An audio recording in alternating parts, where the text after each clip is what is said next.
he seemed like he wanted to defer to Trent because of his experience with this. How did it go in terms of, I don't know, you guys just being in sync with everything and trusting the board and all that? I've had a very unique perspective, and I've studied it for many, many years, probably the last 12 or 15 when you're at a place like Florida, Ohio State, and you start seeing the flows of the 32 teams rolling through your organization and the way they treat me, the way I treated them, and the questions they would ask. And what I just found out is that I just kind of had a vision, not that I'd ever know that I was going to do it, but whenever I saw, and there are some incredible organizations, the cooperation between the coaching staff and the GMs or the personnel side, those teams happen to usually win also.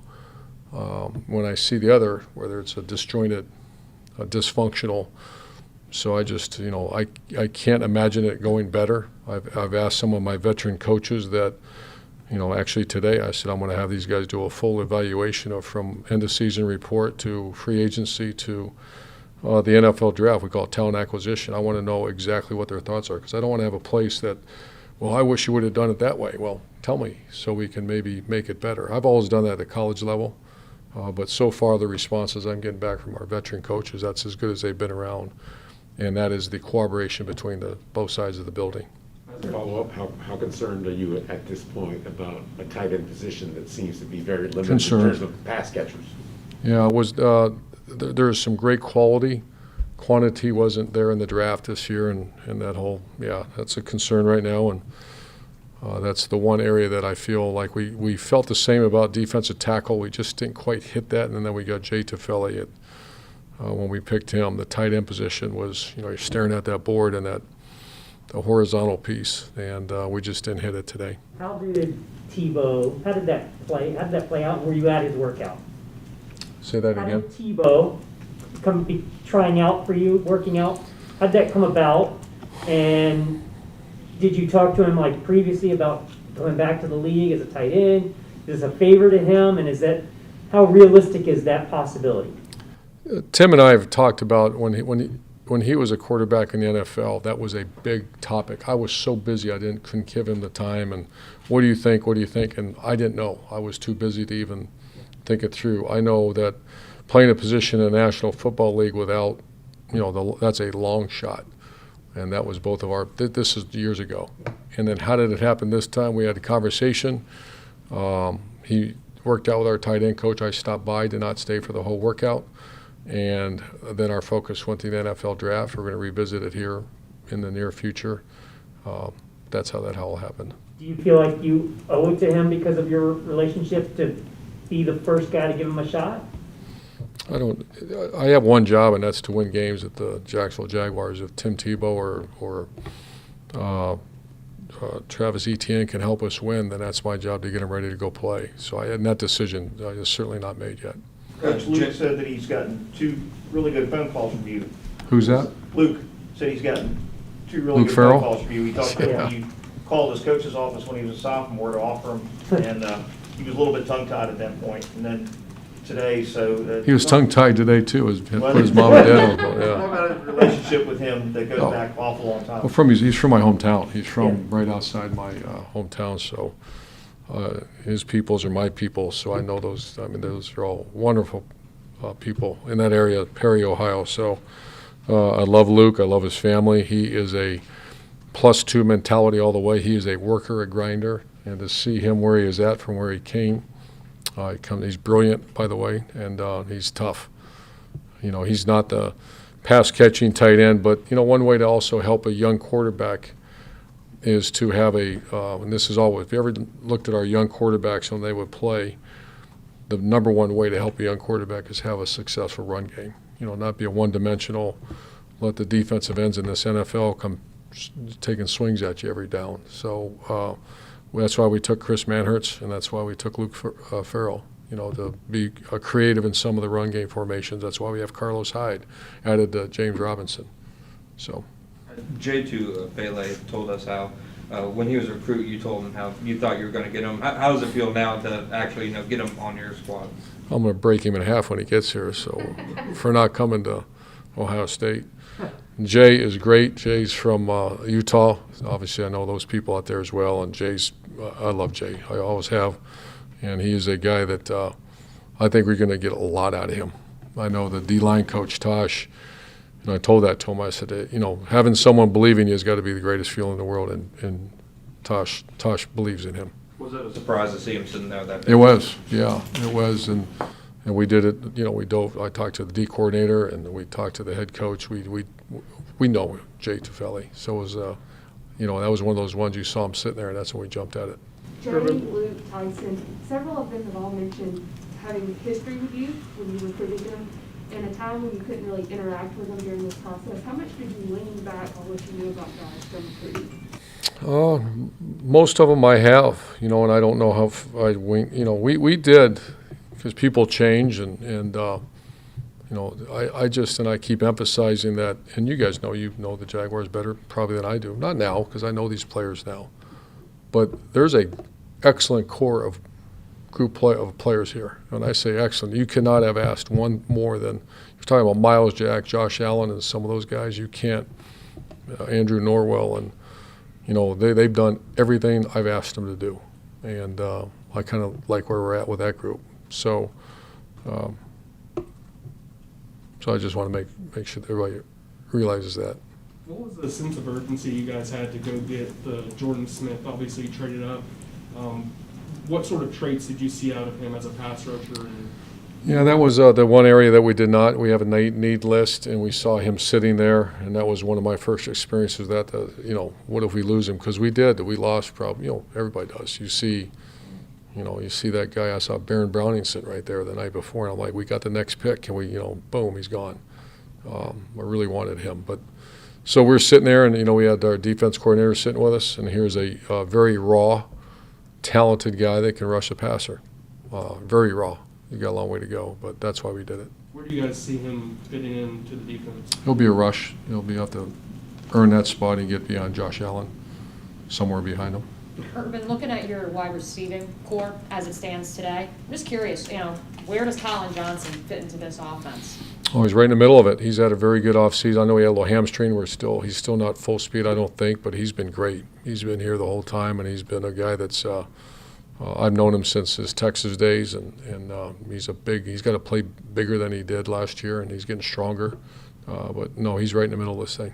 Kind of building off of that, with all these questions about tight end, is he someone that maybe transitions, plays? I actually thought, tight end, but yeah. I've actually thought of that. We've thought about that because athletic tight ends are hard to find. That's why they got paid so much money in free agency. I mean, everybody's looking for that guy.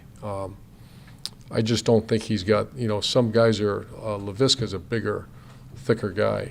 I just don't think he's got that body type. Urban, what's a +2 mentality? You mentioned that a couple of times. +2, just some over the years I came up with that is just, the finish, the most undervalued, undertaught part of all of athletics in my mind is the finish.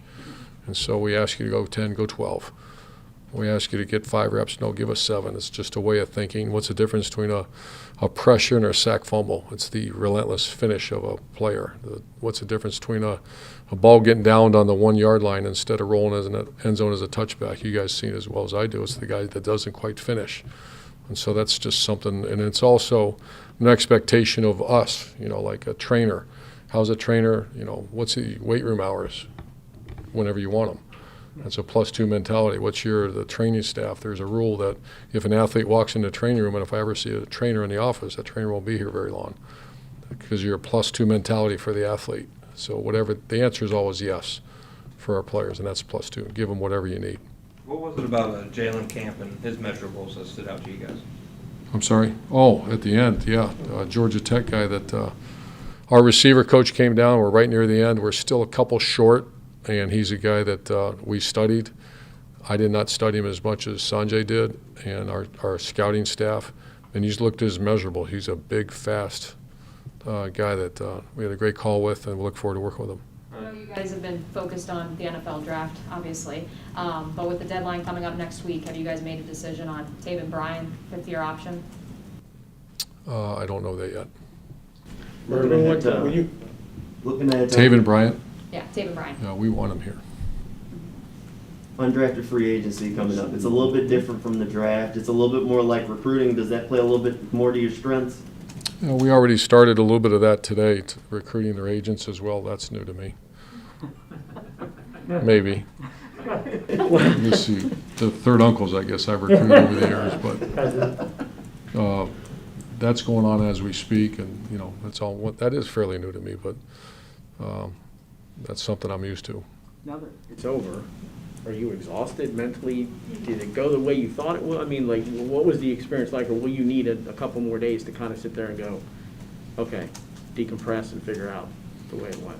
It was long, you know, but no, and all I go back is the needs of this team. This team lost a lot of games last year. Not, you know, there's a bunch of games they could have won. And you look at the roster that has some very good core players. There's also some very significant weaknesses that you had to hit. I think we've hit them. You know, with the one that was brought up, the tight end position, no, there's still work to be done at that spot. But you know, we hit the 3 technique right at the end. Hopefully he's good enough and he comes in ready to go. But I'm just pleased that it'd be a bad feeling here that we started the draft with a bunch of holes and you left the draft with a bunch of holes. I mean, for you personally, just going through it for the first time, what was? I loved it. Okay. It was. I loved every second of it. I learned a lot. I wasn't ashamed to ask a lot of questions because I wanted to learn a lot about it. I think our GM and I worked together. I mean, you talk about 15 hours a day together for the last month, and learning and a really good experience. Can you talk a little bit about when you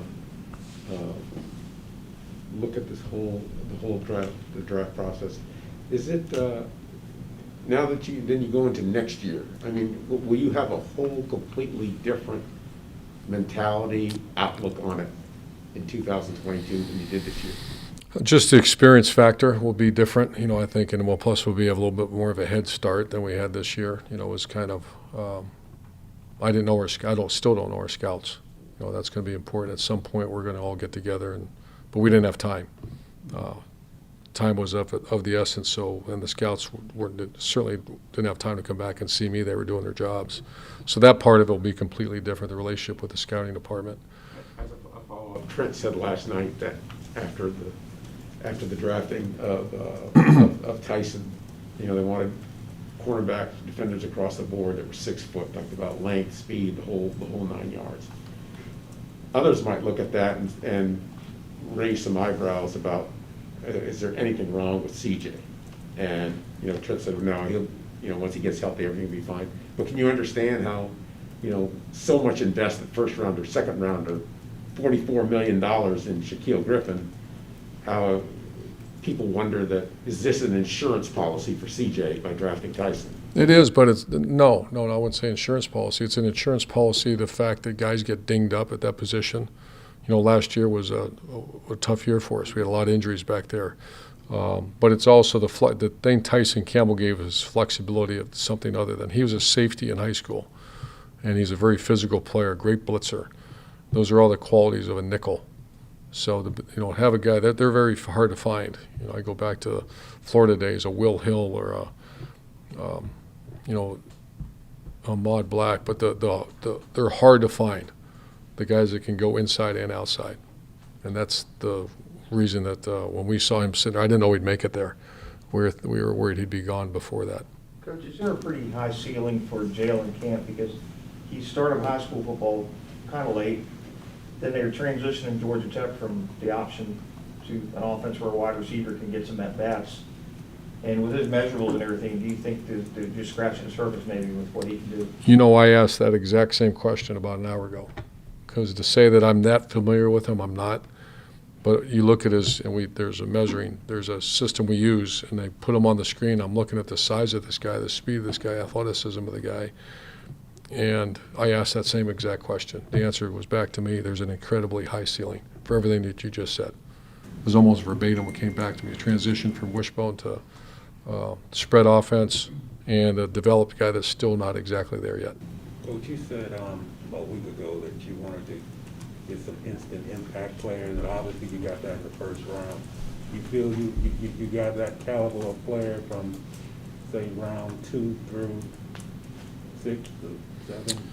We certainly feel that with our first two, Travis Etienne, someone said, why would you take another running back? He's much more than a running back. He's a slash. He's a guy that we did not recruit him just because he's a running back. We probably wouldn't have. He's a guy that had a lot of production in the past game at Clemson. He's got excellent hands, and he'll be dual trained. He'll be a guy that we're going to dual train. And once again, our history is, those are hard to find too. But if you can find one, we know how to use them. So that's, with him, I expect him instant impact. I expect Tyson Campbell will be instant impact in a lot of areas, special teams, and also rolling through the secondary and the back corner, but also nickel. Walker Little is going to be, he's going to push our tackles. Our tackles have to play better. I like how hard they're working. I like their talent level. But the best thing you can possibly do is create a little competition, and I've made that clear with Walker. Andre Cisco is one of my favorite players on the board. He had a tough knee injury. The good thing, it was a very clean injury. It was ACL, and that was it. And he's already videotaped. There's videotape of him out there training and going. He should be ready, cleared to go for. But you watch him, and you watch him when he's healthy. That's hard to say he wasn't the best safety in the draft. The Trevon from TCU, excellent player as well, but this guy from day one, we thought he was as good as there is. So that, and then you look at Jay Tefeli. I think he's going to be in the mix. Jordan Smith is a guy that he's not ready. And as head college coach, I spent some time with him today on the phone. He agrees, but he thinks if we get this thing going, he's just a late bloomer. And then in a couple of years, you build his body up and he learns how to play, get a little more experience. And Luke Farrell will be instant depth. And then the last guy, Jalen, is not an instant impact on receiver play. He's got to learn how to play the position a little bit better, but I see him instant impact in special teams. Who was the guy drafted in the first round who broke your heart? You said somebody came off the board in an interview yesterday. Somebody came off the board before ETN, and it broke your heart. Can I tell him? Sure. Tony. Tony. I've got to know him over the last couple of weeks, and obviously my connection with Coach Mullen and those guys, and I just think you watch him play, and he's a human highlight reel. Would you use Let's take two more guys. plans to use ETN?